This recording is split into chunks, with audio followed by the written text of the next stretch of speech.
Olá pessoal, a gente vai fazer aqui hoje o treinamento para realização de pesquisas de contagem classificada de veículos, um dos serviços prestados aí pela Alanix Engenharia Consultiva, uma empresa cujo escritório fica situado no município de Belo Horizonte, Minas Gerais. Então a Alanix, falando um pouquinho dela, é uma empresa que atua na prestação de serviços de engenharia civil na área de trânsito e infraestrutura e de arquitetura e urbanismo.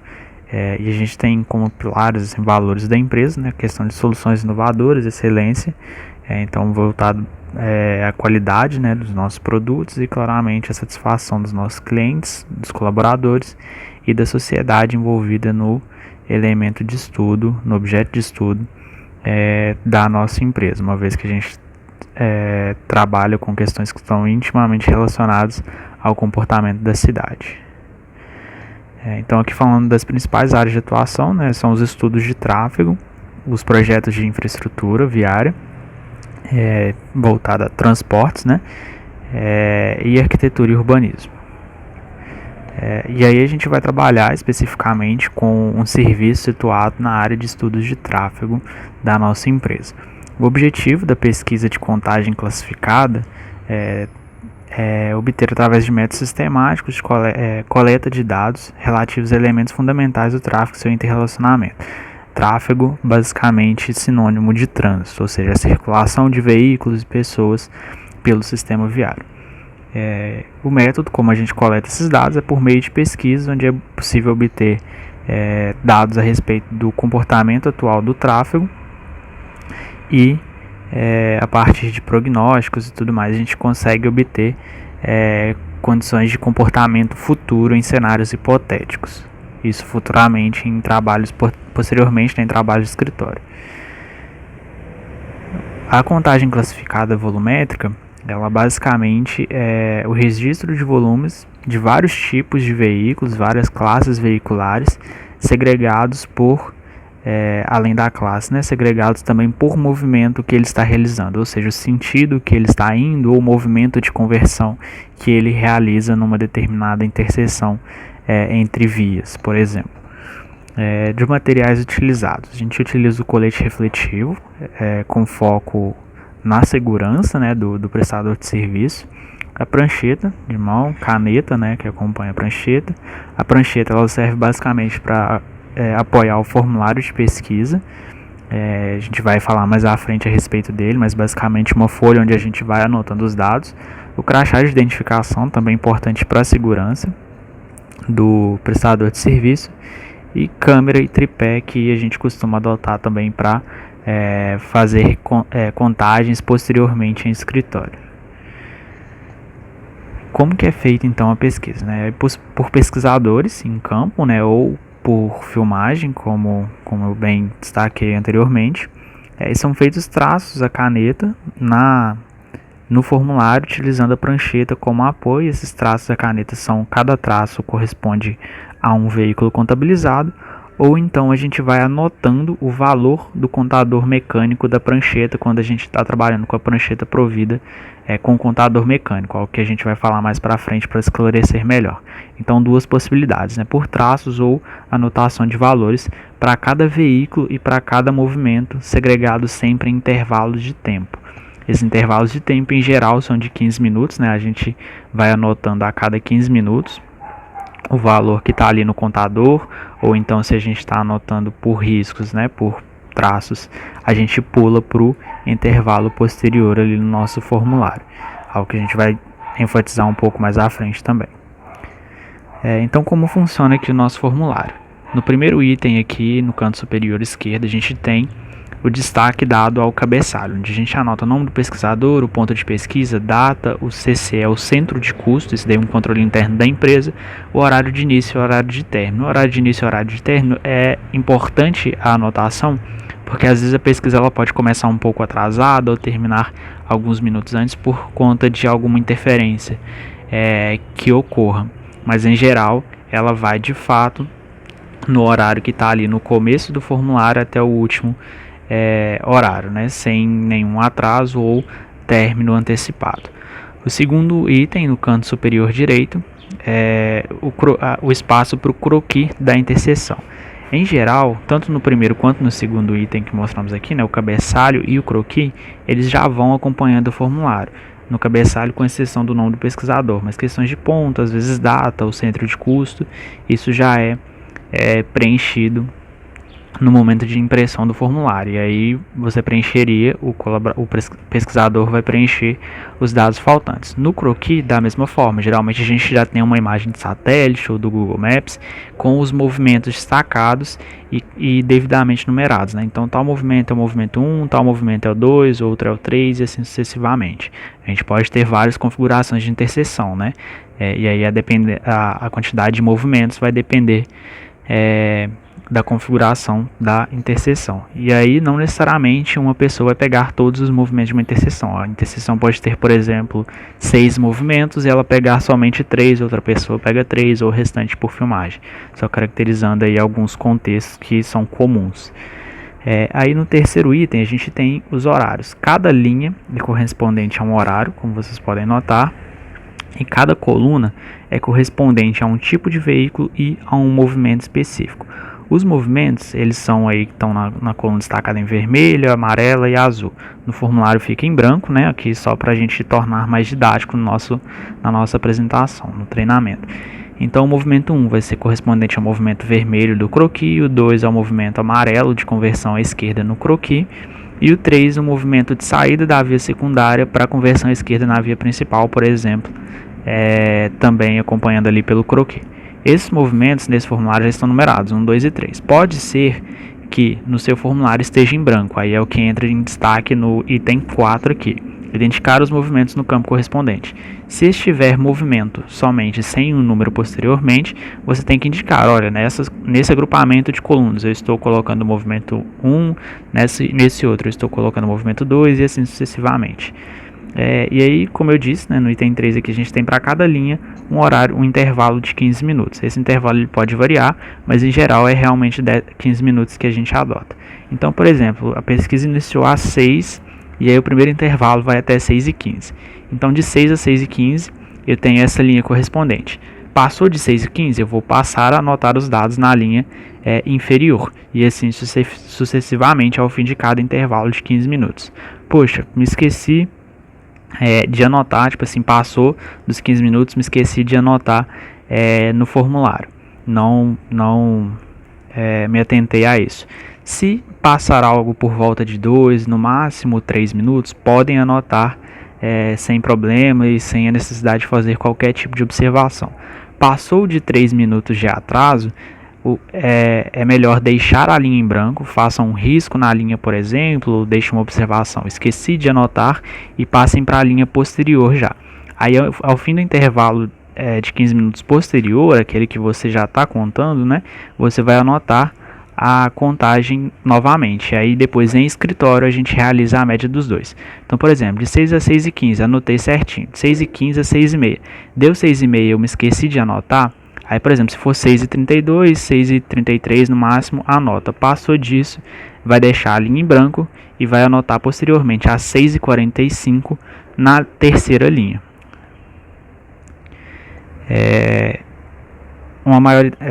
Maior detalhe aqui sobre como funciona o formulário, né?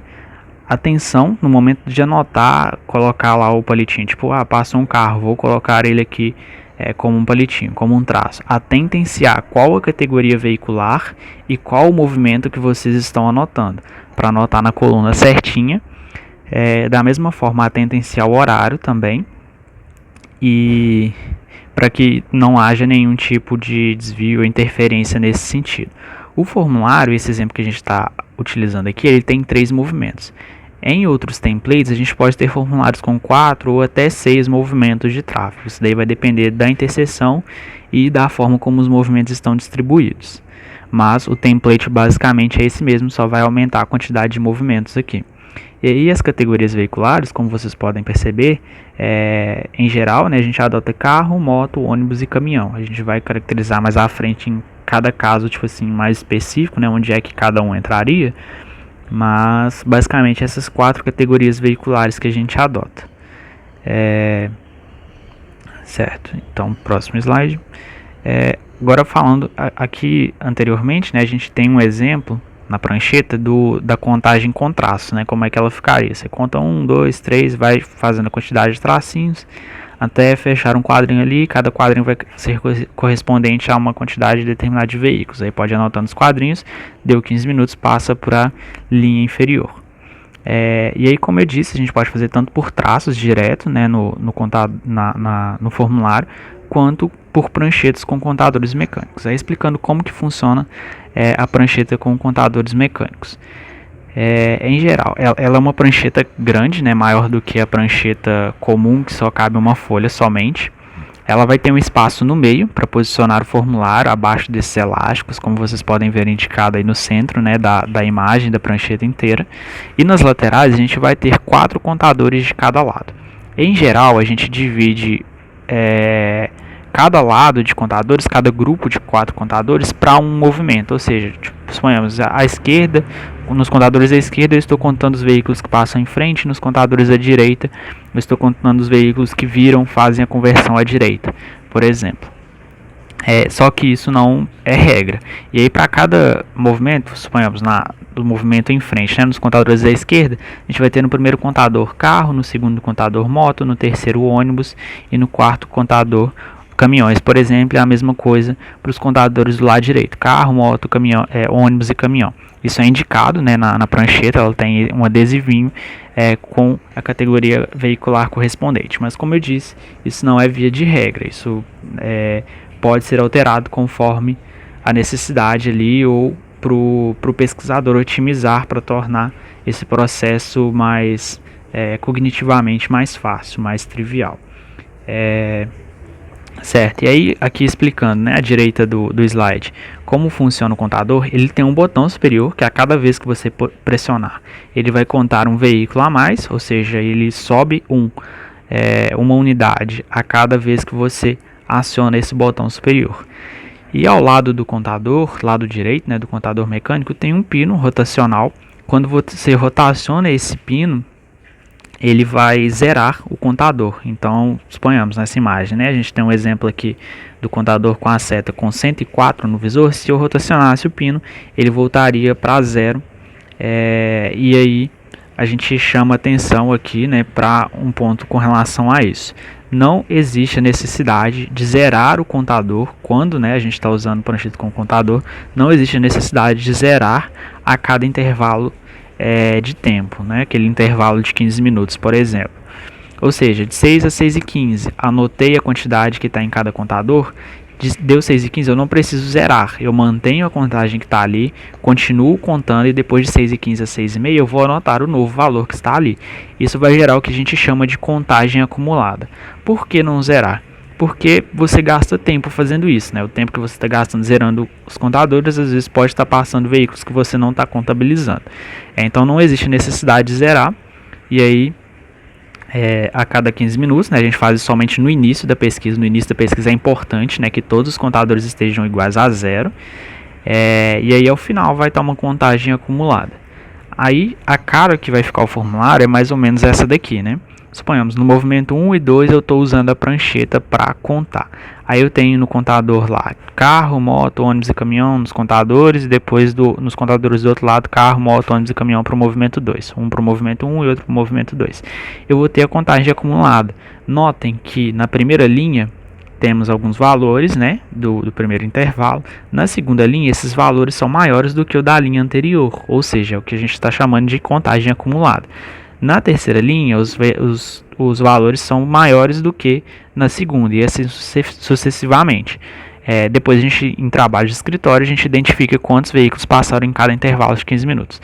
Aí, suponhamos, olha, estou pegando os movimentos 1 e 2 na prancheta e o movimento 3 por traços, porque não tem mais contador na prancheta. Aí o movimento 3 vai estar por traço. Notem que no movimento 3, o exemplo no movimento 3, a gente pode ter contagens não acumuladas, né? Ou seja, não existe necessidade de vocês ficarem somando, né, em campo, tipo assim, esse daqui deu 10 tracinhos, o próximo deu 10 também, esse daqui vai ser 20. Não, 10 e 10, pode deixar sem fazer nenhum tipo de conta, nada nesse sentido. Então notem ali, ó, carro no movimento 3, a gente tem no primeiro intervalo de 15 minutos 9 carros, depois 7 carros, ou seja, pode diminuir, e depois 10 carros, ou seja, pode tanto diminuir quanto aumentar de um intervalo por outro, diferentemente do caso em que a gente usa os contadores mecânicos, onde a contagem é acumulada e, portanto, ela vai sempre aumentar à medida que o intervalo de tempo está posterior ali, né? Algumas responsabilidades do pesquisador é chegar com antecedência ao local da pesquisa, ou seja, a pesquisa começa às 6 horas, por exemplo. A gente precisa sempre chegar com certa antecedência para pegar o material, se posicionar no ponto, encontrar o melhor lugar. Se houver necessidade de encontrar abrigo ou algo nesse sentido, a gente tem que fazer isso. Preencher o cabeçalho do formulário também, zerar os contadores, então por isso chegar com antecedência. Estar trajado com roupas adequadas, que sejam confortáveis, né, e utilizar o colete disponibilizado. Colete por questão de segurança. Roupas adequadas a gente chama, assim, em geral, né, calça e sapato fechado, porque dependendo do local da pesquisa a gente pode estar próximo a alguma área com lote vago, por exemplo, algum terreno baldio ou as margens de rodovia, e claramente animais peçonhentos ou algum tipo de material furante, algo assim, pode estar ali à margem da rodovia, então por questão de segurança também. E utilizar o colete retrorefletivo, porque à noite ele faz toda a diferença e durante o dia ele tem a cor laranja, então ajuda também na visualização do pesquisador ali à margem da via.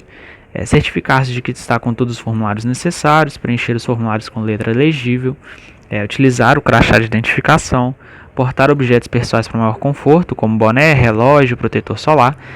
A gente distribui também, né, geralmente, cronômetro, então não existe assim essa esplendorosa necessidade do relógio, uma vez que a gente entrega o contador, mas via de regra vocês podem utilizar esses materiais. Comunicar o coordenador da pesquisa, no caso o funcionário da Lanix, caso não tenha recebido algum material, tirar quaisquer dúvidas antes que a pesquisa inicie, avisar com antecedência caso haja desistência ou algum tipo de imprevisto, e zelar pelos equipamentos e materiais recebidos, bem como pela qualidade do serviço. Como eu destaquei anteriormente, né, a Lanix ela preza muito pela qualidade do serviço entregue, então a gente espera que os colaboradores de pesquisa CCV corroborem com esse espírito da nossa equipe. Aí destacando alguns pontos aqui com relação à pesquisa, né? Questão de uso de celular ou coisas nesse sentido, por exemplo, é essencial que distrações sejam evitadas ao máximo, porque às vezes passa um veículo, você não vê, coisa e tal. Às vezes se for um local com tráfego mais intenso, você sequer tem tempo para ter esse tipo de distração, né? Então é bom que você evite essa situação. E assim, perder um ou outro veículo é comum, digamos assim, é normal você perder um ou outro veículo. Que não pode acontecer é a perda em excesso, ou seja, as contagens sucessivamente errôneas. Isso é algo que vai prejudicar a qualidade do serviço prestado. E em geral, no começo é um pouco mais difícil, né? Depois que você vai se acostumando ali, tanto com a interseção quanto com a ideia da prancheta e do formulário, você vai se adequando ali àquele processo cognitivo, se torna algo mais mecânico, mais automático para você, e você fica mais confortável com relação a fazer aquilo dali, a contagem, né, de veículos. Então aqui da classificação de veículos, né, como a gente havia destacado, são distribuídos entre carro, moto, ônibus e caminhão. Os carros, a categoria de carros é referente a veículos leves, né, em geral, tipo assim, carros utilitários, ou seja, carro, caminhonete, van entra nessa contagem, Kombi também da mesma forma. No caso de motos, vai entrar motocicleta, triciclo, por exemplo. Bicicleta não entra, não precisa contabilizar a bicicleta nesse caso. Ônibus vai ser qualquer veículo de transporte coletivo de passageiros, né, seja público ou privado, tipo assim, seja veículo de fretamento, de viagem ou de transporte municipal mesmo, por exemplo. E no caso de caminhões, a gente tem diversos tipos, né? Então entende-se por caminhões veículos de maior porte, né, veículos pesados que em geral vão servir para algum tipo de transporte de carga ali nele próprio ou a partir de reboque acoplado, né, no caso dos cavalos mecânicos. Aí passa um cavalo mecânico, por exemplo, que é essa parte da frente da carreta, passa somente ela, isso contabiliza como caminhão, uma vez que é veículo pesado, ainda que ele não esteja com compartimento de carga acoplado a ele. Então todos esses exemplos aí, né, bitoneira, balsa, tanque, báscula, eles entram, seja caminhão, truque, independentemente da quantidade de eixos, entra tudo nessa contagem aqui. Se for só o cavalo mecânico, se for carreta, da mesma forma, tudo conta como caminhão.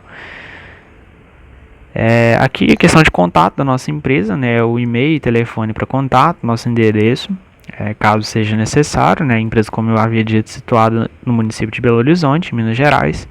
E é isso então que tínhamos para apresentar para vocês. Desejamos aí aos colaboradores, né, que tenham sucesso na prestação de serviço, e qualquer dúvida isso pode ser tirado com o coordenador de campo ou através dos contatos disponíveis aí ao fim do slide. Muito obrigado.